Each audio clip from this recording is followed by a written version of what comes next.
بسم اللہ الرحمن الرحیم۔ نوٹس اسلامیات class first year federal board and all other Punjab board 11th اسلامیات federal board and all boards notes chapter ہمارے پاس لیسن ہے وراثت کی اسلامی تعلیمات۔ تو اس میں پہلا سوال ہے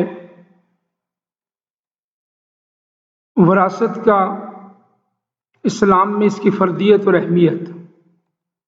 تو سب سے پہلے آپ نے اس کے لغوی معنی بیان کرنے ہیں اور اس کا مطلب بیان کرنا ہے کہ اصطلاح میں اس حال کو کہتے ہیں کہ جو انسان کی ملکیت میں ہو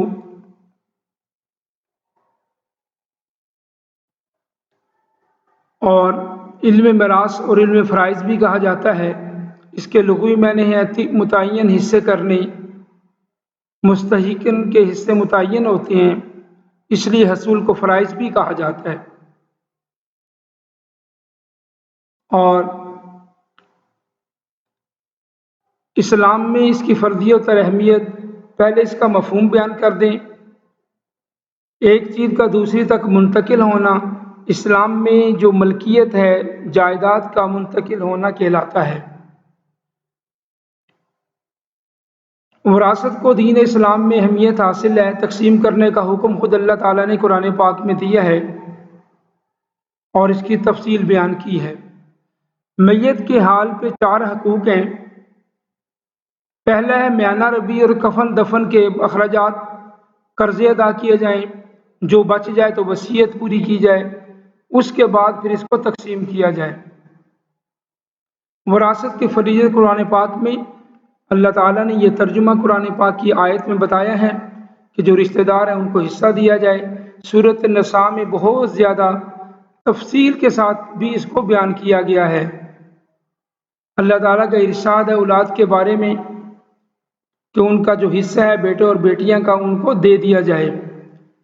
ماں باپ کا حصہ، اس کے بارے میں اللہ تعالیٰ کا علیحدہ ارشاد ہے اگر ان کی اولاد ہے یا نہیں ہے تو پھر ماں کا کتنا حصہ ہے، اور یہ تمام حصے تفصیل سے بیان کیے گئے ہیں۔ اور اسی طرح اللہ کے نبی کا ارشاد ہے کہ یہ چیزیں سیکھیں اور اس کی تعلیم دی جائے۔ دوسرا سوال ہے وصیت اور وراثت کے احکام اور مسائل بیان کریں۔ تو مسائل میں جو ہے حق کی ادائیگی لازمی ہو، پھر وصیت لکھنا لازم ہوتا ہے اور اس میں ظلم نہ کیا جائے۔ یہ حدیث کا ریفرنس دیا گیا ہے، حوالہ دیا گیا ہے، اس کو بھی دیکھ لیا جائے۔ اور اگر اولاد نہ ہو تو اس کے لیے یہ والا قانون ہے جو بیویاں چھوڑ دیں تمہارے لیے نصف ہے، بیویوں کا حصہ ان کو ادا کیا جائے جتنا اس میں سے بنتا ہے۔ اگر کلالہ ہو یعنی جس کے والدین زندہ نہ ہو، نہ اولاد زندہ ہو، تو اس کا ایک ہی بھائی یا ایک بہن ہو تو دونوں صورتوں میں چھٹا حصہ ہے۔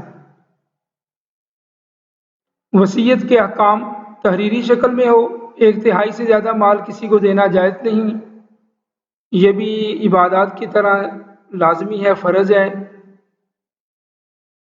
حرام وصیت جائز نہیں ہے، ان کو کر دیا جائے تو بہتر ہے۔ اور وراثت کے احکام ابتدائی اسلام میں اس کے احکامات بتائے گئے تھے اور اس کے مطابق اس کو تقسیم کیا جائے اور ان کی ادائیگی کر دی جائے۔ آخری سوال جو بہت امپورٹنٹ ہے، وراثت اگر ادا نہ کی جائے اس کے نقصانات کیا ہوتے ہیں؟ اللہ کی نافرمانی ہے، معاشرتی ظلم اور ناانصافی ہے، خاندانی اختلاف ہے، اللہ کی ناراضگی اور لعنت ہے، معاشرتی بے چینی اور عدم استحکام ہے۔ اور ادائیگی کرنے کے فائدے کیا ہوں گے؟ وراثت کی ادائیگی کے اللہ راضی ہوں گے، انصاف ہوگا، خاندانی تعلقات میں محبت ہوگی، اور اس کے علاوہ غربت کا خاتمہ ہوگا، آخرت میں اس کا اجر ہوگا۔ تو یہ ادا کرنے کے اس کے فائدے ہیں۔ تو یہ مختصر نوٹس ہیں، ان کو اچھی طرح دیکھ لیا جائے، بہت امپورٹنٹ سوالات ہیں۔ خاص کر یہ تیسرا سوال بہت امپورٹنٹ ہے کیونکہ یہ کتاب میں بھی کلیئرلی موجود نہیں ہے، اس کو اچھی طرح دیکھ لیا جائے۔ So these are the notes of Islamiyat class 11 first year Federal Board and all other boards۔ السلام علیکم ورحمۃ اللہ وبرکاتہ۔